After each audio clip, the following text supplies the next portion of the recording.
সবাই মেয়ে, তাই না? এখন আমাদের সবার সবচেয়ে ইম্পর্টেন্ট, এটা হচ্ছে আমাদের সুন্দর দেখাতে হবে, তাই না? আমাদের সুন্দর থাকতে হবে, তাই না?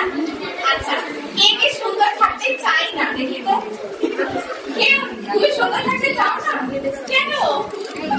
আচ্ছা, আমরা সবাই সুন্দর থাকতে চাই, ঠিক আছে? এখন সুন্দর থাকার জন্য কি খালি কসমেটিক্স লাগে? সৌন্দর্য কিন্তু ভিতর থেকে আসবে। যদি ভিতরে ভালো না থাকো বাইরে কিন্তু হবে না। তাহলে সৌন্দর্যের জন্য কি লাগবে? সৌন্দর্যের জন্য পুষ্টি, ঠিক আছে? তাহলে চলো কি খাইলে আমরা সুন্দর থাকবো সেটা আমরা রোজা ঠিক আছে? সবাই ইন্টারেস্টেড? আচ্ছা, প্রথমে চুলের কথা বলি, ঠিক আছে? আমরা সবাই চাই আমাদের খুব সুন্দর চুল হোক, তাই না? আচ্ছা, আমরা চাই আমাদের ক্লিয়ার স্কিন হোক, আমাদের খুব উজ্জ্বল একটা ত্বক হোক, আমরা চাই আমাদের নখগুলো যেন সুন্দর হয়, তাই না? তো প্রথমে আসি চুলের কথায়। হ্যাঁ, আমরা চাচ্ছি যে আমাদের চুলটা যেন ভালো থাকে। তো চুল ভালো রাখার জন্য আমি বুঝতে হবে চুলটা কি দিয়ে তৈরি। আমাদের চুল কিন্তু প্রোটিন দিয়ে তৈরি। এটা কি জানতা কেউ? কেউই জানতো না, তাই না? আচ্ছা, শীতও খেতে পারি, ভাজি খেতে পারি, ওটস খেতে পারি, ঠিক আছে? এখন আমরা কি খাবো?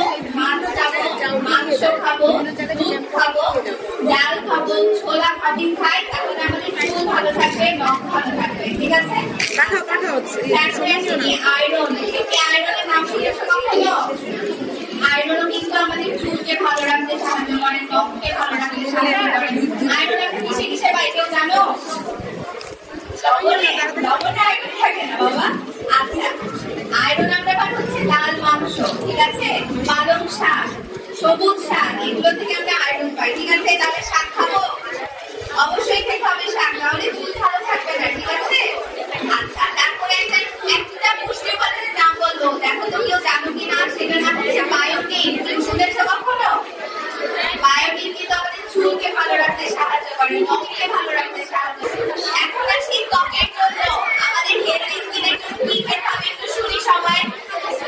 একটা পুষ্টি উপাদান আছে, একটা হেলদি ফ্যাট আছে, এটার নাম হচ্ছে ওমেগা 3। ওমেগা 3 কিসে পাওয়া যায়? কেউ জানে না না? ওমেগা 3 পাওয়া যায় মাছে, ঠিক আছে? তাহলে মাছ খেতে হবে। যদি ক্লিয়ার স্কিন পেতে চাই